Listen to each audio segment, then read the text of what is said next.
जी हाँ दोस्तों, अरावली पर अब फंसेंगे मोदी शाह। सुप्रीम कोर्ट में क्या पलटेगी बाजी? कमेटी ने तो पहले ही किया था विरोध। स्वागत है आप सभी का। आप देख रहे हैं द राजनीति का विशेष सेगमेंट खबर और विश्लेषण। मैं हूं जबार खान।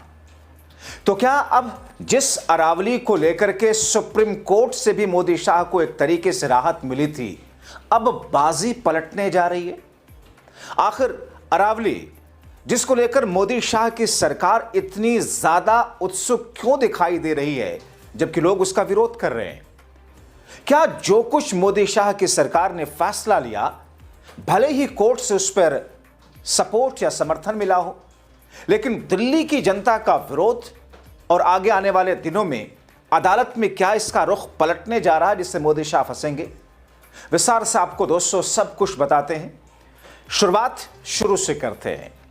दोस्तों, अरावली को लेकर जिस 100 मीटर नियम की मंजूरी से तबाही की आशंका जताई जा रही है, उस पर फैसले से पहले ही काफी विरोध हुआ था।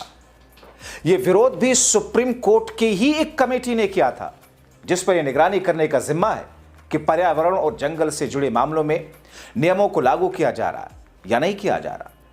यानी सुप्रीम कोर्ट की अपनी कमेटी ने सरकार के जिन नियमों या प्रस्ताव का विरोध किया, उसको सुप्रीम कोर्ट ने मंजूरी दे दी। तो सवाल ये है कि यह कैसे हुआ?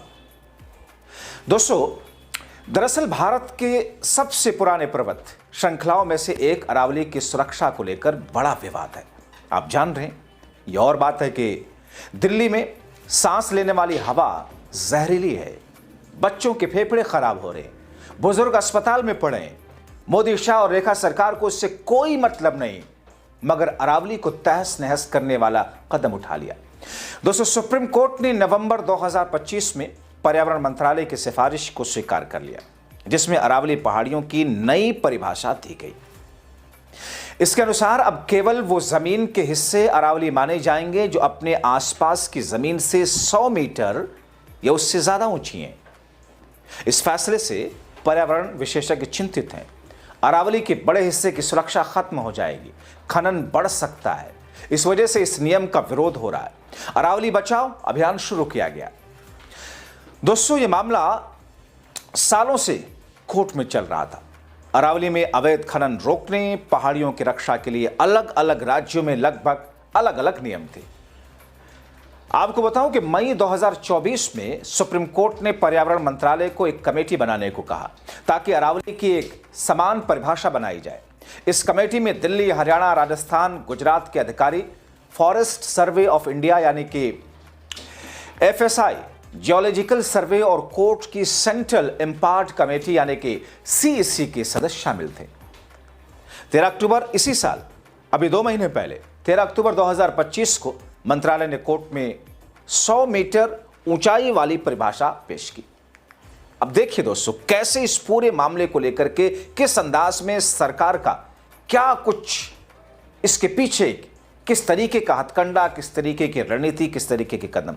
आप देख रहे होंगे सोशल मीडिया पर मीम्स किस तरीके की आ रहे हैं, बाढ़ हो रखी है, जिसमें दिखाया जा रहा है लोग अलग अलग तरीके से विरोध कर रहे हैं। कोई मीम्स के जरिए, कोई ट्वीट के जरिए, कुछ लिखकर, कोई बोलकर, कोई मीम बना करके जिसमें मोदी साहब हारमोनियम बजा रहे हैं, पीछे शाह साहब गाना गा रहे हैं और मोदी और अडानी आरा लेकर के पेड़ों की कटाई कर रहे हैं। अलग अलग तरह के मीम्स की बाढ़ है। दोस्तों, 13 अक्टूबर 2025 को मंत्रालय ने यानी कि सरकार ने कोर्ट में 100 मीटर ऊंचाई वाली परिभाषा पेश की। द इंडियन एक्सप्रेस की रिपोर्ट के मुताबिक, लेकिन अगले ही दिन 14 अक्टूबर को सुप्रीम कोर्ट की कमेटी सीईसी ने कोर्ट की मदद करने वाले वकील को पत्र लिखकर कहा कि उन्होंने ना तो इस प्रस्ताव की जांच की है और ना ही मंजूरी दी है। अब देखते जाइएगा। अखबार की रिपोर्ट के अनुसार सीईसी के चेयरमैन सिद्धांत दास ने लिखा कि एफएसआई की पुरानी परिभाषा ही अपनाई जानी चाहिए, जिसमें कम से कम 3 डिग्री ढलान वाले इलाके को अरावली माना जाता है। इससे छोटी पहाड़ियां भी सुरक्षित रहती हैं। सवाल यह है, क्यों मोदी शाह ने ऐसा फैसला लिया? बताएंगे आगे।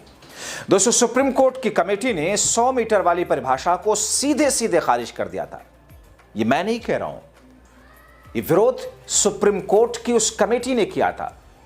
100 मीटर वाली परिभाषा को खारिज कर दिया था, यानी कि मोदी और शाह की सरकार ने जो परिभाषा तय की थी, उस परिभाषा को हटा दिया था। और एफएसआई की उस परिभाषा को माना था जिसमें 20 मीटर से ऊंची पहाड़ियां अरावली में आती हैं। अब दोस्तों देखिए, एक परिभाषा जो चली आ रही थी एफएसआई की कि 20 मीटर ऊंची पहाड़ियां जो हैं वो अरावली में मानी जाएंगी, अभी तक थी, इसे छोटी पहाड़ियां भी सुरक्षित थी। 20 मीटर की जगह मोदी सरकार ने उसे बढ़ा करके 80 मीटर और बढ़ा दिया, 100 मीटर कर दिया, तो फिर बचेगा क्या?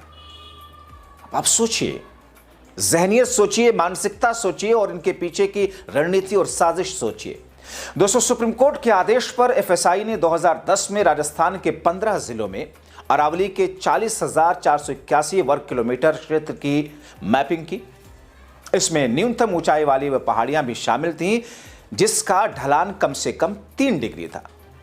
लेकिन माना ही जा रहा कि नई 100 मीटर परिभाषा से राजस्थान में ही 20 मीटर या उससे ऊंची 12,081 से 91.3% पहाड़ियां बाहर हो जाएंगी। कितनी? 91.3%। बचेगी कितनी? सभी पहाड़ियों को मिलाकर के 99% से ज्यादा बाहर हो सकती हैं।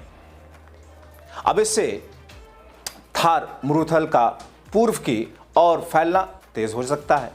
दिल्ली एनसीआर में धूल भरी आंधियां बढ़ सकती हैं, पानी का स्तर गिरेगा। अब सोचिए इसका असर क्या है। दिल्ली एनसीआर में धूल भरी आंधियां बढ़ेंगी, दिल्ली में हवा वैसे ही जहरीली है और मोदी शाह दिल्ली वासियों के लिए किस किस्म का इंतजाम कर रहे हैं। द इंडियन एक्सप्रेस की रिपोर्ट के मुताबिक अदालत को सहायता देने वाले वकील के परमेश्वर ने कोर्ट में पावर पॉइंट प्रेजेंटेशन देकर 100 मीटर नियम का विरोध किया था। बाकायदा विरोध हुआ, कहा था इससे अरावली की इंटीग्रिटी खत्म हो जाएगी, छोटी पहाड़ियां खनन के लिए खुल जाएंगी। लेकिन 20 नवंबर 2025 को सुप्रीम कोर्ट ने मंत्रालय की सिफारिश मान ली। क्या हुआ? अचानक सुप्रीम कोर्ट ने सिफारिश मानी कैसे? और सुप्रीम कोर्ट मान कैसे सकता है 20 मीटर जहां था उसे 100 मीटर करने पर? जाहिर तौर पर आपके मन में भी सवाल होंगे। कोर्ट ने नई खनन लीज पर रोक लगा दी और सस्टेनेबल माइनिंग प्लान बनाने को कहा। पर्यावरण मंत्री भूपेंद्र यादव ने कहा कि अरावली के कुल 1.44 लाख वर्ग किलोमीटर क्षेत्र में सिर्फ 0.1% यानी कि 278 वर्ग किलोमीटर में ही खनन हो सकता है। 90% से ज्यादा क्षेत्र उनके हिसाब से सुरक्षित, दिल्ली में खनन नहीं होगा। लेकिन स्थिति यह है, मौजूदा 278 वर्ग किलोमीटर क्षेत्र में खनन किया जा रहा है। अब सोचिए 278 वर्ग किलोमीटर में। लेकिन आलोचक कहते हैं कि छोटी पहाड़ियां बाहर होने से भविष्य में खनन और निर्माण बढ़ सकता है। बहरहाल अदालत के इस फैसले के बाद राजस्थान, हरियाणा, दिल्ली एनसीआर में विरोध प्रदर्शन है बड़े स्तर पर।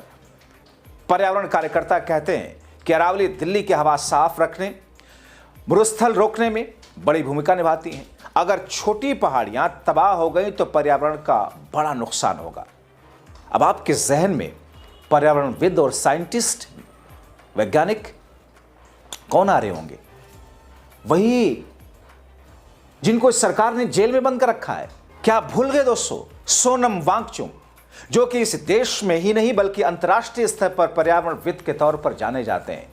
वो जेल में और इधर बाहर, ये सारा खेल हालांकि महज उनके होने ना होने से सरकार का फैसला रुकने या बढ़ने वाला नहीं था, लेकिन इन तमाम चीजों के बीच में वो दिल्ली एनसीआर जहां पर बुजुर्ग और बच्चे परेशान हैं, लंग्स खराब हो रहे हैं, बजाय इसके कि सरकार उस पर ध्यान देती, सरकार की पूरी कोशिश 20 मीटर की जगह 80 मीटर करके, 100 मीटर करके और उस तमाम चीजों को छूट करा करके खनन को बढ़ावा देना है। किसके लिए?